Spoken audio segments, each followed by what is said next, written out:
YouTube? I'm back again today for another game review. Today I'm very excited to check out Sushi Go from Game Right. This is for 2 to 5 players. Age is 8 plus. It'll take about 15 minutes to play. And in Sushi Go, you're going to be making a delicious sushi dinner over the course of 3 rounds. Really, you're going to be drafting wasabi and tempura and dumplings and maki rolls and trying to score the most points over the course of 3 rounds by drafting various different cards, and each card is slightly different. It's kind of like my first drafting game. It's very simple, light, family game, but it's good. Let's open it up, and I'll tell you what I think. Alrighty then, we're going to take a look at what's going to get inside of Sushi Go. So first and foremost, we got a handy-dandy rule booklet. It's probably about 9-10 pages, double-sided, full color, full of pictures, illustrations, examples.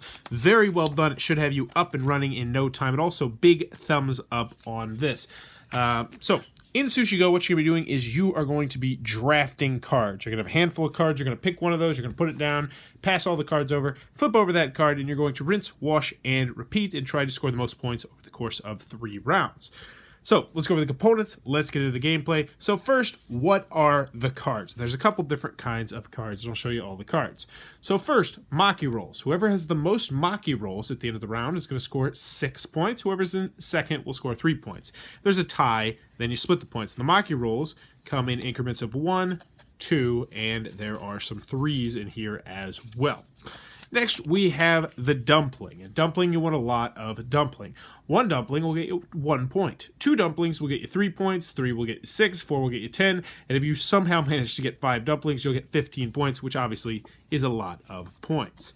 Next, you are going to have the egg nigiri. And there's a couple different nigiris. There's egg nigiri, there's salmon nigiri, and then I believe that shrimp nigiri is in here as well. And these aren't, squid, excuse me, not shrimp, squid nigiri. So there's egg, salmon, and squid. And they're going to be worth 1, 2, and 3 points, which isn't that many points. But if you dip them in wasabi, so you play down wasabi first, and then you play a nigiri on it, you get to triple those points. So let's say you play down wasabi 1 turn, and then you put this squid nigiri right on top of it, you're scoring 9 points as opposed to only 3 points. So that's a great way to get some points. Next, we have the sashimi. So if you get 3 sashimi, you get 10 points. And I believe there's 2 more. There is the one that gives you, we'll talk about the pudding last. There is, where is it? Tempura. So if you get 2 tempura, you will get 5 points. Now, all these cards, except for the pudding over here, will go away at the end of the round. So you'll see who wins this or who wins that. You'll tally up your points, and then you'll go about your merry way. However, the pudding actually stays in front of you the entire game. And at the end of the game, whoever has the most pudding is going to get 6 points. But whoever gets the least amount of pudding is going to get negative 6 points after 3 rounds. So pudding's great to have at the end, but during the middle of the game, not so good. The only other card that I forgot to mention is chopsticks. And the chopsticks have a special rule. I'll show you how chopsticks work when we draw one. So, depending on how many players you have, you'll draw X amount of cards. So we'll pretend we're playing a 3-player game, and we will deal out 9 cards to each people. 5, 6, 7, 8, 9. 9 over here. 9 right there, and 9 over here. And I'm actually going to walk you through a whole mock hand. So you look at your cards and you decide what you want. So that's a great card. We could lock down maki rolls, get a really good start on maki rolls. I really love getting shrimp as well, but there's no shrimp here. So you know what? I think we will. I think, ooh, there's 2 sashimis. You know what? We're going to keep the sashimi. We're going to keep that one right here. Then we pass this over here to the player on the left. Player over here, they're going to keep the maki rolls because that's always a good thing to keep. And then this guy right here is going to go with, wow, lots of dumplings. So he's like, I'm going to go for the dumplings. What you're going to do next is everyone's going to flip over their cards.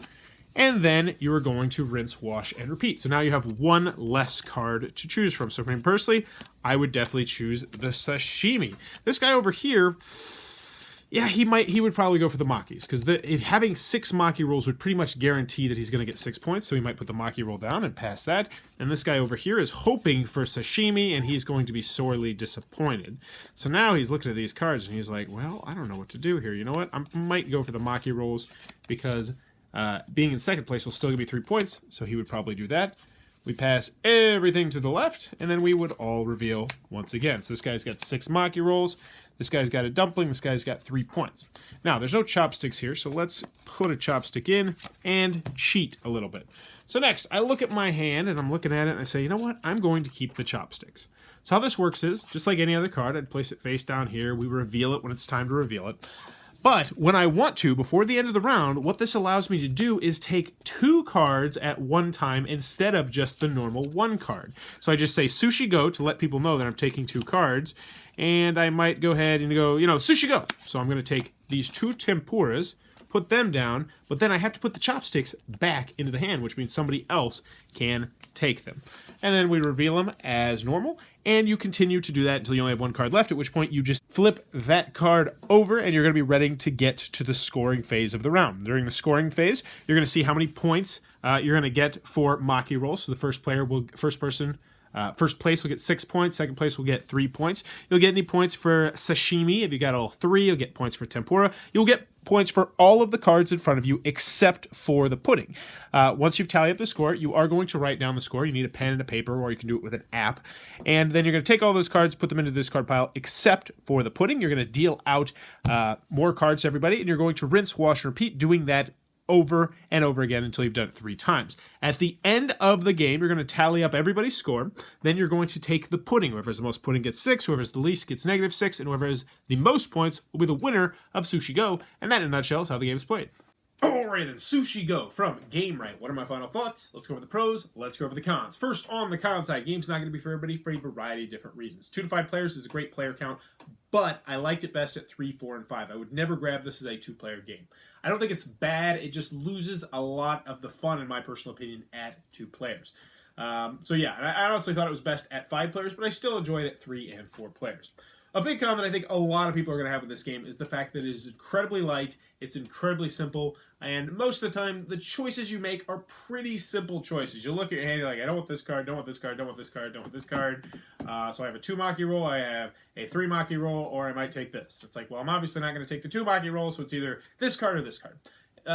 There's not too many branching paths, there's not too many different ways to win the game, and that is going to be a bummer to some people. So if you are pretty into the hobby market, if you play a lot of different hobby games and you've played other drafting games, I don't think this is one that you are probably going to want to get unless you're looking at this as a family game or as a gateway game.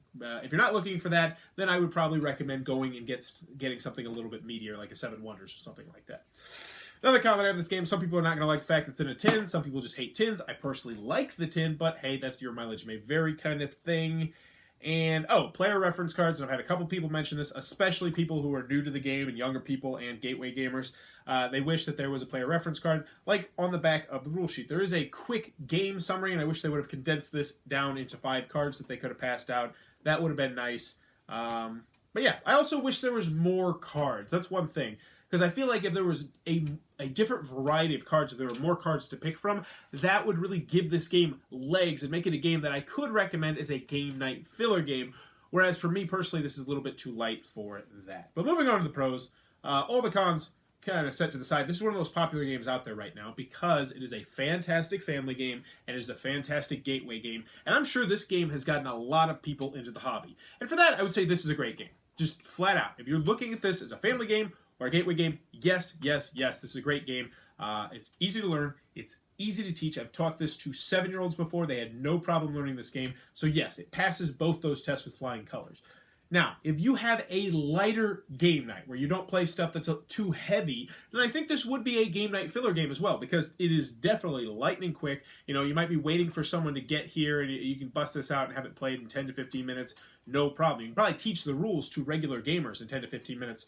No problem. I like the artwork. I like the tin.